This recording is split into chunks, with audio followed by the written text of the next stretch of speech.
सुनो, देखो ये हमारा क्वेश्चन है, 5 क्वेश्चन है। देखो इसमें से ना एग्ज़ाम में आ सकता है कुछ, ऐसे ही छोटा सा एग्ज़ाम होता है।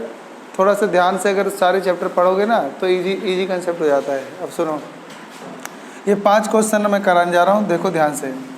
पहला क्वेश्चन है, ए डाई इज थ्रो। हमने ना एक पासा फेंका। डाई क्या होता है? एक पासा। पासा वो जो लूडो खेलते हैं ना, वही वाला पासा।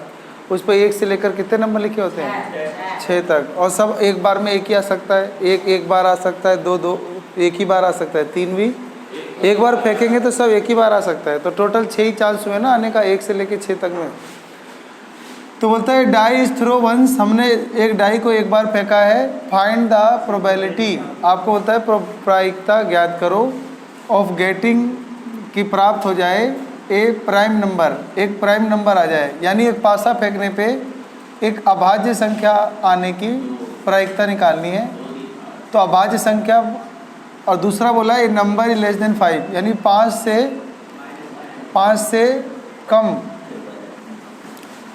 ए नंबर लेस देन 5 यानी 5 से छोटी संख्या, 5 से कम संख्या आ जाए। तो 5 से कम क्या क्या आ सकता है? 1 2 3 4 आ सकता है। और प्राइम नंबर कौन कौन से होते हैं? तो 2 3 और 5 प्राइम नंबर वो होते हैं जिसके केवल 2 फैक्टर होते हैं। एक तो खुद से फैक्टर होगा, यानी खुद से डिवाइड होगा, और एक 1 से होगा। सही है, ये बता रखा है। तो अब क्या हो जाएगा, एग्ज़ाम में इसको कैसे रिप्रेजेंट करें? तो लिख देंगे when a die is throw, जब हम एक डाई फेंकते हैं, द आउटकम्स, तो जो आउटकम्स आ सकते हैं बी, वो क्या आ सकते हैं? तो 1 2 3 4 5 और 6। अब इसमें लिखो प्राइम नंबर, यानी अभाज्य संख्या क्या क्या आ सकता है? अभाज्य संख्या देखो क्या क्या आ सकता है। तो वो आ सकता है 2 3 और 5। तो अब पहला हमें निकालना है, तो लिख दो probability of getting a prime number. तो एक प्राइम नंबर आने की प्रोबेबिलिटी, तो भाई प्राइम नंबर आने की प्रोबेबिलिटी का फॉर्मूला लिख दो। तो फॉर्मूला देगा number of favourable outcomes upon में total number of outcomes. Exam में पूरा लिखना है। तो लिख देंगे अनुकूल परिणामों की संख्या बटे में कुल परिणामों की संख्या, बता रखा है ना। तो लिख देंगे अभाज्य संख्या आने की प्रायिकता बराबर अनुकूल परिणाम बटे कुल परिणाम। तो अभाज्य संख्या तो ये 3 नंबर हो गए, तो 3, और टोटल ये 6 थे तो 6, तो काटने पर जाएगा 1/2। इसे हम प्रोबेबिलिटी ऑफ E1 भी लिख सकते हैं। सही है, यानी घटना E1 होने की प्रायिकता। अब दूसरा निकालेंगे, बोला है कि प्राइम नंबर आए, प्रोबेबिलिटी निकालो कि एक नंबर लेस देन 5 यानी 5 से छोटा है। तो यहाँ पे लिख देंगे probability of getting a number less than 5, मतलब 5 से छोटी संख्या आ जाए। तो फॉर्मूला जाएगा number of favourable outcomes upon में total number of outcomes. Hindi में वही अनुकूल परिणाम बटे कुल परिणाम। और बताओ 5 से छोटा क्या क्या आ सकता है? 1 2 3 4। तो 4/6, कटने पे आ जाएगा 2/3। तो ये आपको लिख देना है PE2। तो ये आपका आंसर हो गया। ठीक है, तो इस प्रकार से आंसर करते हैं। आसान था ना, मिटा देते हैं इसको। अगला बताते हैं आपको।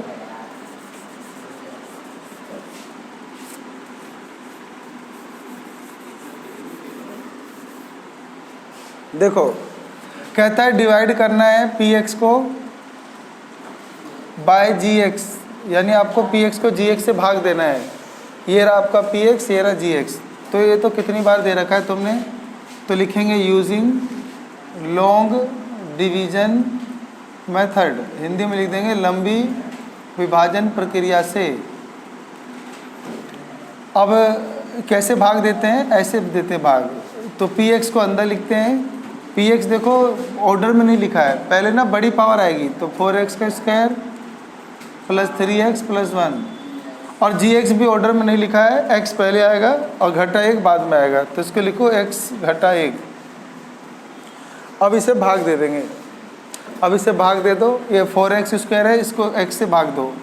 तो कहीं रफ में 4x² को पहले x से भाग दोगे तो कटेगा, तो 4x आएगा। तो यहाँ पे लिखो 4x। इस 4x को इससे मल्टीप्लाई करोगे तो 4x², फिर 4 एकम घटा 4x। अब निशान चेंज करते हैं, ये प्लस था तो माइनस और ये माइनस था तो प्लस, ये कट जाएगा 0 और ये जुड़ जाएगा तो 7x हो जाएगा और हासिल 1 आ जाएगा। उसके बाद बोलता है 7x को x से भाग करो। अब तुम 7x को x से भाग दोगे तो कट के 7 आ जाएगा प्लस का, तो प्लस का 7 लिखो और प्लस के 7 को इससे गुना करोगे तो 7x और प्लस 7 एकम घटा 7, निशान बदलो माइनस प्लस, ये कट के 0 आ जाएगा और इस 7 और 1 8। अब ये भाग नहीं हो सकता क्योंकि वहाँ x नहीं है, यहाँ x है, तो ये आपका कहलाएगा रिमाइंडर और ये कहलाएगा क्वोटेंट। तो यानी आपका आ जाएगा भागफल, जिसे हम क्वोटेंट भी बोलते हैं, वो आ जाएगा 4x + 7 और फिर एक शेषफल आ जाएगा यानी रिमाइंडर, तो या रिमाइंडर ये आपका 8 हो जाएगा। तो ये हमारा आंसर हो गया। आता है ना तुम्हें ये? तो बोलो, ये जो बच जाता है ये आपका रिमाइंडर है और जो ये आपका आया था वो आपका भागफल है यानी क्वोटेंट है। सही है। तो अगला क्वेश्चन देखते हैं।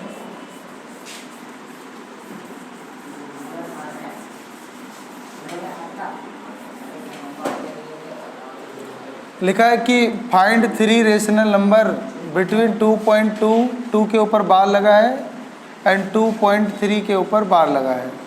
तो हमें 2.2 के ऊपर बार और जो 2.3 के ऊपर बार है, इन दोनों में आपको इनके बीच में 3 रेशनल नंबर यानी 3 परिमेय संख्या ज्ञात करनी है। तो पहले तो क्या करते हैं कि जैसे लेट, पहले x लेट कर लेते हैं इसको 2.2 के ऊपर बार को, ऐसी y को लेट कर लेंगे 2.3 के ऊपर बार।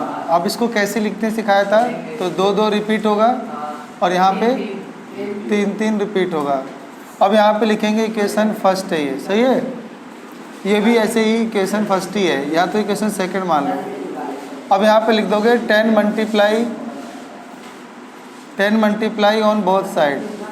अब दोनों साइड ना 10 मल्टीप्लाई कर दो। 10 मल्टीप्लाई करोगे तो 10x बराबर, ये देखो 10 मल्टीप्लाई करने से 1 2 बाहर आ जाएगा, 1 2 क्या हो जाएगा बाहर, तो ये जाएगा तुम्हारा 2.222 ऐसे हो जाएगा। ये क्वेश्चन सेकंड हो जाएगा। ऐसे ही यहाँ भी 10 मल्टीप्लाई करोगे तो 10y हो जाएगा और 23.333 रिपीट हो जाएगा। ये क्वेश्चन सेकंड हो जाएगा। अब क्या करोगे, अब माइनस कर दोगे, समीकरण 2 में से 1 घटा दोगे, लिख दोगे सब्ट्रैक्ट इक्वेशन फर्स्ट फ्रॉम, समीकरण 2 में से 1 घटाओगे तो 10 में से 1x गया तो 9x और ये वाला घट जाएगा तो 20 बचेगा।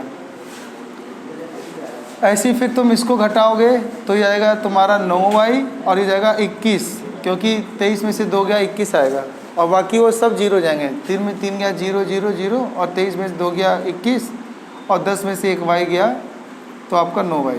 तो x के लिए हो जाएगा 20/9 और y के लिए हो जाएगा 21/9। अब इनके बीच में हमें निकालने 3 रेशनल नंबर, तो इसको 3 निकालने के लिए एक ऐड कर लो 4। अब 4 लिख दो, 4 multiply in numerator and denominator. क्या हुआ, नहीं आया समझे? अब ना यहाँ पे 4 अब लिख देंगे, 4 को अंश और हर में गुना करने पे, ऊपर नीचे 4 4 गुना करोगे तो 20/4 ऊपर और नेसी 9 को भी 4 गुना, बीच में एंड लिख लो और 21/9 और यहाँ भी 4 4 गुना कर लो तो आ जाएगा तुम्हारा 80/36 और ये हो जाएगा तुम्हारा 84/36। अब इन्हीं के बीच में हमें 3 नंबर निकाला था, तो 80 के बाद गिनती लिख दो, तो लिख देंगे 100 3 रेशनल नंबर इज, तो आ जाएगा 81/36, 82/36 और 83/36 ऐसे आ जाएगा। सही है। तो इसको मिटा देता हूँ।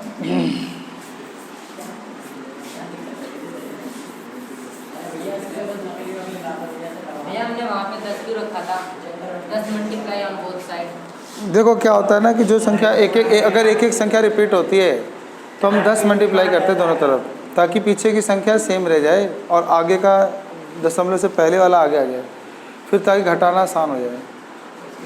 अगला है the cost of a toy horse. एक घोड़ा वाला खिलौना है, तो एक घोड़ा वाला खिलौना है, घोड़ा खिलौना। The cost of a toy horse is same as the cost of 3 ball. कह रहा है एक ना खिलौना है, घोड़ा, एक घोड़ा बना हुआ है कोई खिलौने में है, मान लो ये घोड़ा है, और ना ये बोल रहा है कि जो कॉस्ट है यानी एक खिलौने की जो कीमत है यानी लागत है वो सेम है कॉस्ट ऑफ 3 बॉल, 3 गेंदों की कॉस्ट के बराबर है। Express this statement as a linear equation in 2 variable, तो इसको कहता है, इसको ना लीनियर इक्वेशन इन 2 वेरिएबल, इसको 2 चर वाले रैखिक समीकरण के रूप में भी व्यक्त करो and also draw the graph, और इसका ग्राफ भी खींचो। तो ये तुम्हारा लेसन नंबर 4 से रिलेटेड है। तो लेसन नंबर 4 में देखो, अब इसको जिसका नाम पहले आए उसे एक्स लेते हैं, तो लेट कर लेंगे cost of a toy horse, toy horse के कॉस्ट को x रुपये मान लेंगे। ऐसे ही कॉस्ट ऑफ अ बॉल, एक गेंद की कीमत को y रुपये मान लेंगे। अब अकॉर्डिंग टू क्वेश्चन उसने बोला है कि जो कॉस्ट ऑफ टॉय हॉर्स है वो बराबर है कॉस्ट ऑफ 3 बॉल, कितनी गेंदों के कॉस्ट के बराबर है, तो एक गेंद y रुपये का है, तो 3 गेंद कितने का हो जाएगा, 3y, एक गेंद y रुपये का है तो 3 गेंद कितना जाएगा, तो अकॉर्डिंग टू क्वेश्चन क्या बनेगा, तो y यानी x बराबर 3y, क्या बनेगा x बराबर, तो ये आपको लिखना था express this statement in linear equation in 2 variable. अब ये 2 वेरिएबल में लीनियर इक्वेशन है, इसको इधर लाओ तो x माइनस का 3y बराबर 0, तो यही आपका आ गया लीनियर इक्वेशन इन 2 वेरिएबल। तो 2 वेरिएबल में लीनियर इक्वेशन आ गया। अब ना इसका ग्राफ खींचना है, ध्यान से देखना, इसका ग्राफ ऐसे खींचेंगे। पहले एक बॉक्स बनाया जाता है, इसमें ना कुछ पुट करो, जैसे मान लो मैंने y की जगह 0 पुट किया तो x भी क्या आ जाएगा, और मैंने y की जगह 1 पुट किया तो 3 एकम 3, x की वैल्यू 3 आ जाएगी ना। अब इसका एक ग्राफ खींच देंगे, तो बस ग्राफ तो जानते ही हो कैसे खींचते हैं, 1 2 3 1 2 3 1 2 3 1 2 3 3 तक में बन जाएगा। पहले क्या है 0 0, तो ये रहा देखो 0 0, ओरिजिन बोलते हैं इसे, मूल बिंदु, उद्गम बिंदु। फिर है x की वैल्यू 3 पर 1, x की वैल्यू 3 ये होती है प्लस का, इधर तो -3 होती है, तो प्लस के 3 पे y की वैल्यू प्लस का 1 ऊपर होता है, और अगर माइनस होता तो कहाँ जाते, नीचे, तो ऊपर यानी यहाँ मिलेगा, तो ये आ गया 3 और 1।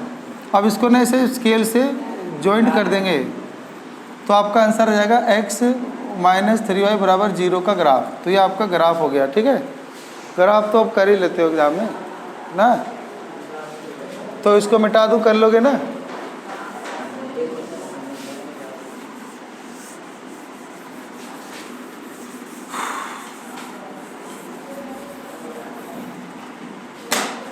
देखो एक क्वेश्चन हो रहा है, ए टॉय, एक खिलौना is in shape of A right circular cylinder, एक खिलौना ना ऐसे राइट सर्कुलर सिलेंडर लंबवर्तीय बेलन के आकार का है, with A hemisphere on one and, इसके एक सिरे पे हेमिस्फेयर बना हुआ है, अर्धगोला बना हुआ है, and A cone on the other, और दूसरी तरफ एक कोन यानी एक शंकु बना हुआ है, कोन माने शंकु।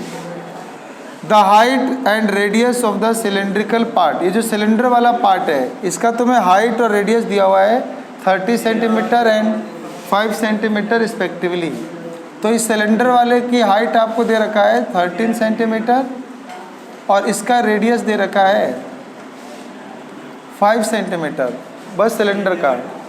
फिर बोल रहा है the radii of the hemispherical and conical part are the same as that of the cylindrical part. अब इसकी हिंदी हुई कि अर्धगोले की जो रेडियस है और जो इस शंकु की रेडियस है वो सेम है, तो जो रेडियस सिलेंडर की है जैसे 5, तो यही रेडियस इसकी भी है और यही रेडियस कोन की भी है, यही त्रिज्या शंकु की भी है। आगे बोलता है कैलकुलेट करो the surface area of the toy, इस खिलौने का सरफेस एरिया निकालना है हमें, सरफेस एरिया ऑफ टॉय, इस खिलौने का सरफेस एरिया निकालो। सरफेस एरिया का मतलब टोटल सरफेस एरिया, अगर सिर्फ सरफेस एरिया लिखाओ तो टोटल होता है पृष्ठीय क्षेत्रफल। If the height of the conical part is the 12 centimetre, अगर इस शंकु वाले पार्ट की हाइट, इस वाले पार्ट की हाइट दे रखा है 12 सेंटीमीटर है, तो आपको टोटल सरफेस एरिया जो है वो आपको निकालना है। तो अब पहले क्या करना पड़ेगा, देखो इसका टोटल सरफेस एरिया निकालने का मतलब वो पार्ट जिनको हम ना छू सकें। तो देखो अगर मैं शंकु को छूँगा तो इसका केवल ये वाला किनारे वाला हिस्सा छू सकूँगा, तो इसीलिए इसका कर्ड सरफेस एरिया निकालेंगे। Curved surface area of cone जो कि पाई आर एल होता है, यानी शंकु का वक्रपृष्ठीय क्षेत्रफल। अब देखो इसको छुएंगे तो इसको भी हम पूरा नहीं छू पाएंगे क्योंकि इधर इधर से तो ये ढक गया है, तो इसीलिए इसका भी कर्ड सरफेस एरिया, तो curved surface area of cylinder जोड़ लेंगे जो कि 2 पाई आर एच होता है। और इसका भी केवल हम कर्ड सरफेस एरिया ही जोड़ सकते हैं, तो इसका भी curved surface area of hemisphere. बताओ अर्धगोले का कर्ड सरफेस एरिया कितना होता है? 2 पाई आर स्क्वायर होता है। अब ना इन तीनों को ऐड कर दो, तो इसका भी कर्ड सरफेस एरिया, इसका भी कर्ड और इसका भी कर्ड, तीनों को ऐड कर दो तो आपका आ जाएगा सरफेस एरिया ऑफ टॉय। तो वो जाएगा तुम्हारा, तीनों को जोड़ दो, पाई आर एल, 2 पाई आर एच और फिर 2 पाई आर स्क्वायर। सब में से पाई आर कॉमन लोगे तो L plus 2r plus are 2r। और सुनो ध्यान से, अभी ना इस शंकु का हमें एल नहीं पता है। एल होता है सलांट हाइट, एल क्या होता है और हिंदी में क्या बोलते हैं? तिर्यक ऊंचाई बोलते हैं, तिर्यक ऊंचाई। अब बताओ तिर्यक ऊंचाई का फॉर्मूला था ना √h का स्क्वायर प्लस, तो h हो जाएगा तुम्हारा 12 का स्क्वायर और रेडियस हो जाएगा, देखो इसका 5 था तो इसका भी 5 ही है, तो 5 का स्क्वायर। तो सोल्व करने पे 12 का स्क्वायर 144 और जमा 5 का स्क्वायर 25, जोड़ने पे 169, रूट पे निकालने पे 13 आ जाएगा। तो आपका L कितना आ गया? 13 सेंटीमीटर। अरे देखो ध्यान से, मैंने पाई आर कॉमन लिया था तो L बचेगा और यहाँ पे पाई आर कॉमन लेने से 2h बचेगा ना, ठीक है। और फिर यहाँ हो जाएगा 2r, सही है। अब उसके बाद देखो यहाँ पे पाई की वैल्यू 22/7, पाई की वैल्यू मान लो मैंने 22/7 ले ली। आर की वैल्यू 5, फिर एल की वैल्यू देखो अभी निकाली थी 13 सेंटीमीटर, तो यहाँ पे ले लेंगे 13 सेंटीमीटर। फिर 2 गुना हाइट, ये किसकी हाइट है? सिलेंडर की, और वो कितनी दे रखी थी? तो 13 सेंटीमीटर ही लिख लो, और प्लस 2 इंटू रेडियस 5, रेडियस तो 5 है ना तीनों की त्रिज्या 5। अब देखो ये हो जाएगा 110/7, 22 × 110, ये हो जाएगा 13 दूनी 26, 26 में 5 दूनी 10 जोड़ देंगे। चलो एक बार लिख देता हूँ, तो हो जाएगा 110/7 गुना 49, ये जोड़ो 49 आएगा, 26 और 10 36, 36 और 13 49। अब 7 से कट जाएगा 7 49, तो 11 7 77, 770 सेंटीमीटर स्क्वायर। स्क्वायर क्यों लिखा है? अगर हम ना एरिया की बात करते हैं तो वो 2D होता है, यानी वो 2 डायमेंशनल होता है, इसीलिए स्क्वायर लगाना है। अगर वॉल्यूम होता तो पावर 3 आता, और अगर लेंथ ब्रेथ यानी लंबाई चौड़ाई ऊंचाई होता तो सिर्फ सेंटीमीटर आता, एक ही डायमेंशन आता, सही है।